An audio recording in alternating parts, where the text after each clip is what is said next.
Hello and welcome to exam wings की इस video में आपका स्वागत है। LIC डबल यू का मेंस क्लोज आता जा रहा है और इंश्योरेंस अवेयरनेस बहुत ही इंपॉर्टेंट रोल प्ले करने वाला है। आज इस 6th session of insurance awareness में हम कुछ इंपॉर्टेंट टॉपिक्स पढ़ेंगे। साथ ही साथ आने वाले टाइम के लिए हम जो मॉक टेस्ट का प्लान करने वाले हैं उस पर भी फोकस करेंगे कि उसको कैसे करना है। आगे बढ़ने से पहले मैं आपको बताना चाहूंगा, आप हमारी वेबसाइट www.examx.in पे सारी अपडेट्स, एग्जाम नोटिफिकेशन, LIC और बाकी एग्जामिनेशन से रिलेटेड वीडियोस, LIC से रिलेटेड स्टडी मटेरियल का PDF, साथ ही साथ practice sets for insurance awareness मिलेगा आपको। 12 अक्टूबर से आपको यहाँ पे लगातार डेली करंट अफेयर्स भी अपडेट प्रैक्टिस सेट के मिलेंगे, जहाँ पे आप प्रैक्टिस कर सकते हो करंट अफेयर्स के क्वेश्चंस। साथ ही साथ आप हमको टेलीग्राम, इंस्टाग्राम, फेसबुक पे भी फॉलो कर सकते हो। आगे बढ़ते हैं। आज हम बात करेंगे लाइफ इंश्योरेंस प्रोडक्ट्स के बारे में और डिटेल में। हमने अपने लास्ट वीडियो में लाइफ इंश्योरेंस प्रोडक्ट के बारे में बात किया था, और अगर आपको याद हो कि वो कौन कौन से प्रोडक्ट्स थे लाइफ इंश्योरेंस के, जैसे कि टर्म प्लान था, इंडोलमेंट प्लान था, टर्म प्लान, इंडोलमेंट प्लान, और कौन कौन से प्लान थे, अगर आपको याद है तो कमेंट सेक्शन में मेंशन करो।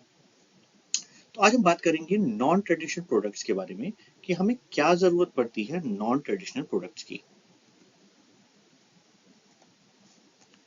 ट्रेडिशनल पॉलिसीज का जो पार्ट होता है वो बेसिकली प्रोटेक्टिव एंड सेविंग होता है, बट कुछ हद तक कुछ ट्रांसपेरेंसीज उसमें क्लियर नहीं होती, जिसकी वजह से बहुत से लोग, और पर्टिकुलरली आज का जो करंट जनरेशन है जिसको हर एक डिटेल को जानना होता है, वो थोड़ा सा उसको अवॉइड करने की कोशिश करता है। नॉन ट्रेडिशनल में अनबंडल्ड, मार्केट लिंक्ड, ट्रांसपेरेंट सिस्टम होता है। सारी चीजें आपको स्पेसिफिकली बताई जाती हैं। मार्केट लिंक्ड होने की वजह से थोड़ा सा लोगों का इंटरेस्ट और बढ़ जाता है, क्योंकि वो शेयर की तरह से खेलता है। इंटर टेम्पोरल एलोकेशन क्या होता है? Saving efficient across life stages. अलग अलग टाइम पे आपको उस हिसाब से सेविंग के लिए ये मोटिवेट करता है। तो ये जो टर्म्स है ना, traditional policies, non traditional products, inter temporal allocations, जो पीपल जिनको रिटर्न्स ज्यादा चाहिए होता है, फ्लेक्सिबिलिटी चाहिए होती है, प्लस मार्केट लिंक परफॉर्मेंस चाहिए होता है। देखो, मार्केट लिंक परफॉर्मेंस का क्या बात है कि देखो, अगर मार्केट अच्छी चल गई, और इंडिया में अगर तुम लॉन्ग टर्म पे देखोगे तो लास्ट फ्यू ईयर से मार्केट अच्छी चल रही है। मार्केट अपवर्ड ट्रेंड्स में ही रही है बहुत ज्यादा। अगर मैं कोविड को थोड़ा सा छोड़ दूं तो बहुत ज्यादा डाउन ट्रेंड में नहीं रही है। तो मार्केट लिंक परफॉर्मेंस से लोगों को प्रॉफिट ज्यादा मिलता है, बट यहाँ पे रिस्क भी थोड़ा ज्यादा हो जाता है। तो वो एक इंपॉर्टेंट फैक्टर हो जाता है। तो क्या फायदा होता है इंटरटेम्पोरल एलोकेशन से? इस चीज का याद रखना। Better return, flexibility, clarity and market link performance मिलता है उनको। ये उनके लिए इंपॉर्टेंट पॉइंट हो जाता है। अब लिमिटेशंस क्या है ट्रेडिशनल प्लान्स के, थोड़ा सा कुछ समझो क्यों लोगों को जरूरत पड़ी अदर प्लान पे जाने की। देखो, कैश वैल्यू उनके लिए depends on insurance assumptions, mortality and expenses. तो यहाँ पे जैसे लेट्स से आपने 1 लाख रुपए का प्रीमियम दिया over the period of 10 years. मैं एक एग्जांपल दे रहा हूँ, 10 ईयर्स की पॉलिसी नहीं होती, कम से कम 15 साल की पॉलिसी तो होती थी पुराने वाले में। और आपको LIC ने कहा कि 2.1 लाख ले लेना आप मेरे से at the time of maturity. कि 2.1 लाख LIC किस तरीके से पहुंच रही है, वो कैसे कैलकुलेट कर रही है, ये सारी चीजें क्लियर नहीं होती थी, लोगों को दिखता नहीं था। वो कह देगी हम 10% रिटर्न देंगे, तो 10% रिटर्न किस बेसिस पे पता नहीं। हम 7.1% रिटर्न देंगे, देंगे किस बात पे नहीं पता। सरेंडर वैल्यू लैक ट्रांसपेरेंसी, एक वैल्यू होता था। सबसे ज्यादा इशू होता था सरेंडर वैल्यू में। क्यों? मान लो मुझे मन किया, सरेंडर वैल्यू क्या होती है? मैंने प्लान को क्लोज करने का डिसाइड किया कि मुझे नहीं चलाना है, 2 साल पे किया, अब मुझे मेरे को आगे नहीं चलाना है, वापस करना है, तो वहां पे क्या होगा? तो ये बेसिकली क्लियर नहीं होता था। रिटर्न अनसर्टेन होता था। Bonus not guaranteed till maturity. जो बोनस रेट होता था, वो कहते थे कि जब मैच्योरिटी आएगी तो उस समय एग्जैक्टली आपका बोनस रेट आपको बता देंगे कि इतना परसेंटेज पे आपको रिटर्न मिलेगा, नॉट बिफोर इट। तो मुझे 2.1 लाख रुपीज मिलेगा, 1.9 लाख रुपीज मिलेगा, या 2.4 लाख रुपीज मिलेगा, क्लियर नहीं है। 2 लाख के लमसम मिलेगा, ऐसे होती थी बातें। तो ये एक लिमिटेशन थी पुराने ट्रेडिशनल प्लान्स की।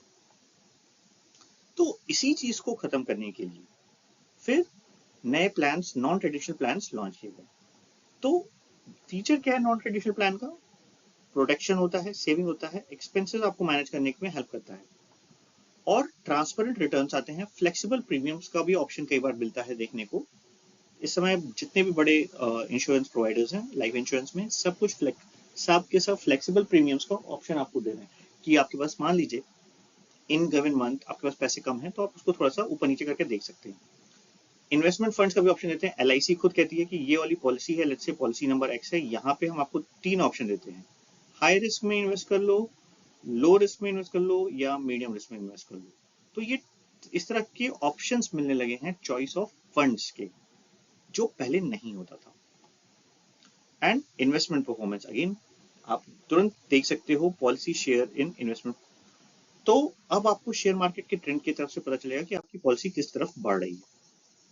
अब होता है यूनिट लिंक्ड इंश्योरेंस प्लान, जिसको यूलिप भी कहते हैं। यूलिप प्लान में क्या होता है, इन्वेस्टमेंट प्लस इंश्योरेंस। तो ये पैसा सीधे मार्केट में लगाती है एलआईसी, और जो भी प्रॉफिट होता है, कभी कभी प्रॉफिट नहीं भी होता है इसमें, इसमें हो सकता है कि 2% आपको रिटर्न मिले 10 साल में, क्योंकि मार्केट गिर गई थी जिस समय आपका मैच्योर होना था। तो वो सारी चीजें होती है यूलिप में। यूलिप में आपका combination of insurance plus investment होता है। Premium split into unit of investment funds, equity, डेब्ट, हाइब्रिड, जो अलग तरीके से वो प्लान करते हैं उस हिसाब से। बेसिक अभी देखो, बेसिक समझ लो कि यूलिप क्या होता है, उससे ज्यादा आपको एग्जाम के पॉइंट ऑफ व्यू से देखने की जरूरत नहीं है। अभी वो सब बाद में पढ़ना, इन डेप्थ बाद में कब करना होगा वो सब बाद में बताया जाएगा। अभी सिर्फ और सिर्फ एग्जाम पॉइंट ऑफ व्यू से पढ़िए। तो आपका एक यूनिट प्लान होता है, मैंने जो बताया मार्केट रिस्क होता है, पॉलिसी होल्डर भी द मार्केट रिस्क। एलआईसी कहती है कि जो भी मार्केट में होगा, ऊपर गया तो ऊपर, नीचे गया तो आपका, आप समझो। Transparent with fund value updates, तो ये एक फायदा हो जाता है लोगों को कि उनको पता रहता है कि भाई मेरे साथ जो होगा मुझे पता है, दिख रहा है सामने सामने। Variable life insurance, part of return guaranteed, part variable. इसमें क्या होता है कि कुछ फिक्स आपका रिटर्न हो जाता है और कुछ पार्ट ऐसा होता है जो मार्केट लिंक्ड टू हो जाता है। तो फिक्स रिटर्न क्या होता है, flexibility of choosing investment mix, तो आप रिस्क भी ले सकते हो और रिस्क कम भी कर सकते हो, ये होता है variable life insurance. Universal life insurance में क्या होता है, प्रीमियम प्लस सम एश्योर्ड, कि वो आपको कहते हैं flexibility in premium and sum assured. Sum assured आप चेंज कर सकते हो, प्रीमियम आप अपडेट कर सकते हो। Savings and protection components are unbundled, fix नहीं होते, अनबंडल्ड होते हैं। अब अनबंडल्ड क्या होता है उसको मैं समझाता हूँ। इसमें क्या होगा, interest credited on saving as per market rates. एक तो इसमें क्या होता है कि जितना भी आप करोगे, आपने मन किया आपने आज डाला 50,000 रुपए, तो आपको 50,000 रुपए पे वो इंटरेस्ट देंगे। अगले साल आपने 1 लाख डाल दिया प्रीमियम में, तो 1 लाख पे इंटरेस्ट मिलेगा। तो इसमें फिक्स नहीं है, आपको भी नहीं पता कि आपने कितनी सेविंग की, उनको भी नहीं पता कि कितनी सेविंग हुई, जितनी होगी उसके हिसाब से परसेंटेज मिल जाएगा। अब थोड़ा सा कंपेयर कर लेते हैं ट्रेडिशनल एंड नॉन ट्रेडिशनल में। ये जरा इंपॉर्टेंट पॉइंट है, थोड़ा सा इसको देख लेना सीरियसली, एग्जामिनेशन में इसके डायरेक्ट आपको ऑब्जेक्टिव क्वेश्चन दिख सकते हैं। इसमें क्या हो रहा है कि रिटर्न कैसा होता है, देखो ट्रेडिशनल में फिक्स होता है, बोनस बेस्ड होता है, मार्केट लिंक्ड होता है नॉन ट्रेडिशनल में, क्योंकि आपको मार्केट का फ्लेक्सिबिलिटी मिलती है। फ्लेक्सिबिलिटी इसमें बहुत कम होती है, लो होती है या नो होती है। इसमें हाई फ्लेक्सिबिलिटी होती है, कई ऑप्शन हो सकते हैं आपके पास। ट्रांसपेरेंसी अगेन जो मैंने समझाया, नो या लो, यहाँ पे आपको नॉन ट्रेडिशनल में हाई मिलती है।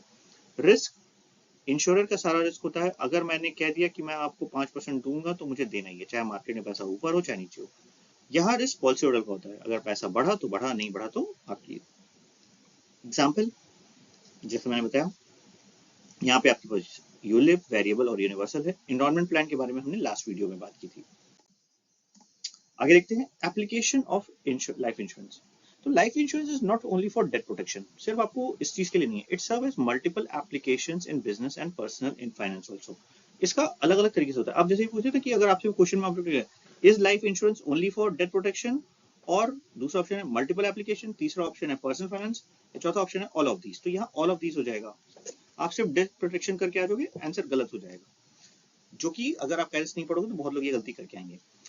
मेजर एप्लीकेशंस में क्या होता है, married women property, MWP act section 6 1874, policy on man's life for benefit of wife और विडो और चिल्ड्रन। ये कहता है कि भाई यहाँ पे सिर्फ डेथ प्रोटेक्शन की बात नहीं है, यहाँ पे ये एक लॉ है, मैरिड वुमेन्स प्रॉपर्टी एक्ट, जिसके तहत एक आदमी policy for the benefit of wife and children कराता है।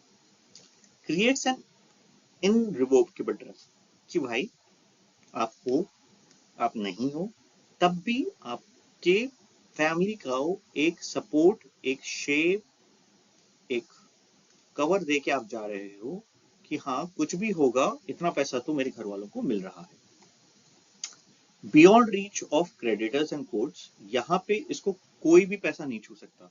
ये जो पैसा मिलेगा ये कोर्ट भी इसको इंटरफेयर नहीं कर सकती, क्रेडिटर्स जिससे उसने उधार ले रखा है वो भी इंटरफेयर नहीं कर सकता, ये पैसा फैमिली को ही मिलेगा। Claim paid directly to trustees, non assignable and surrenderable, ये सरेंडेबल भी नहीं होते हैं, तो ये एक इंपॉर्टेंट फैक्टर है इसका। की मैन इंश्योरेंस क्या होता है? की मैन इंश्योरेंस होता है taken by company on life of की पर्सन। जैसे अब कोई एक सीईओ है किसी कंपनी का, सीईओ है, ठीक है, अब मुझे पता है कि वो मेरी कंपनी के लिए बहुत क्रेडिट होल्डर है, बहुत ज्यादा उसकी लाइफ इंपॉर्टेंट है मेरे लिए। इन दैट केस मैंने की मैन इंश्योरेंस उसका करा दिया, कंपनी मेरी है, एग्जाम विंग्स, मैंने अपने सीईओ का करा लिया। क्यों करा लिया? कि कल को उसको हो गया और उसके जाने से मुझे अचानक लॉस हो जाएगा, तो वो चीज हैंडल करने के लिए मुझे की मैन इंश्योरेंस मिल गया। Protect business against financial loss due to key personal debt and liabilities, क्योंकि कई बार ऐसा होता है, अब जैसे मालिक है, मालिक की डेथ हो गई तो अचानक से बिजनेस डाउन हो जाएगा, रिस्क आ जाएगा, बहुत सी चीजें होती है, उस केस को संभालने के लिए की मैन इंश्योरेंस होता है। Premium paid by employer, benefit goes to the company, ठीक है, एम्प्लॉयर पे करता है, बेनिफिट कंपनी को जाता है। इसमें जिसका इंश्योरेंस हुआ है वो उसकी फैमिली को कुछ नहीं मिलता। Not treated as employee compensation, तो क्योंकि एम्प्लॉय को नहीं मिल रहा है तो उसके कंपनसेशन का पार्ट ये ट्रीट नहीं होता है।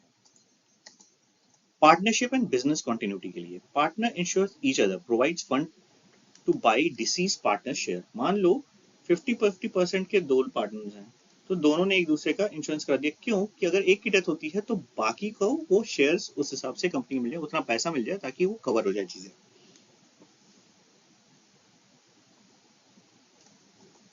ये स्टेबिलिटी के लिए होता है। मॉर्गेज रिडम्पशन इंश्योरेंस क्या होता है? MRI basically mortgage redemption design for home loan buyers. मान लो आपने 1 करोड़ का घर का लोन ले लिया, आपने मॉर्गेज रिडम्पशन इंश्योरेंस अगर करा रखा है तो आपका कवर में सारी चीजें दिक्कत मैनेज हो जाएंगी। अगर आपने नहीं कराया तो आपको अपने पास से पैसा देना पड़ेगा, इसलिए ये particular coverage equal to loan outstanding जितना भी अमाउंट होता है उसका आपको कवरेज लेना पड़ता है। On borrower's loan gets repaid, decreasing term plan type, मतलब आपका पहले लोन मान लो 1 करोड़ का था, आपने कुछ साल पेमेंट की, वो 60 लाख हो गया, तो अब आपका इंश्योरेंस 60 लाख का हो जाएगा। कुछ साल बाद वो 60 की जगह अब डिक्रीज हो जाएगा, 58 का हो जाएगा, फिर 55 का हो जाएगा, ऐसे कम होता चलाएगा। तो ये डिक्रीजिंग ट्रेंड में चलता है ये टर्म प्लान। ओके, अब आते हैं ट्रस्ट प्लान्स में क्या होते हैं। इसमें life policy proceeds can be held for a trust और डिपेंडेंट्स। अब ट्रस्ट जो होता है, ट्रस्ट फॉर्मेशन होता है, उसके ट्रस्ट के लोगों के लिए ये पर्टिकुलरली इंश्योरेंस होता है। Insures control and safe transfer of benefits. Okay, अब importance of life insurance in business क्या है? फाइनेंशियल स्टेबिलिटी प्रोवाइड करता है, employ retention, collateral for loans and tax benefits, ये सारी चीजों को कर देता है कि भाई कोई लॉस हो गया डेथ की वजह से, फाइनेंशियल हमको दिक्कत ना हो, एम्प्लॉय रिटेंशन में दिक्कत ना हो, कोलैटरल में लोन पे करने में दिक्कत ना हो, जैसे होम लोन ले लिया, तो इसलिए बहुत जरूरी है। Life insurance x tends beyond family protection, सिर्फ फैमिली को प्रोटेक्ट नहीं करता, जो हम स्टार्टिंग में पढ़ रहे थे।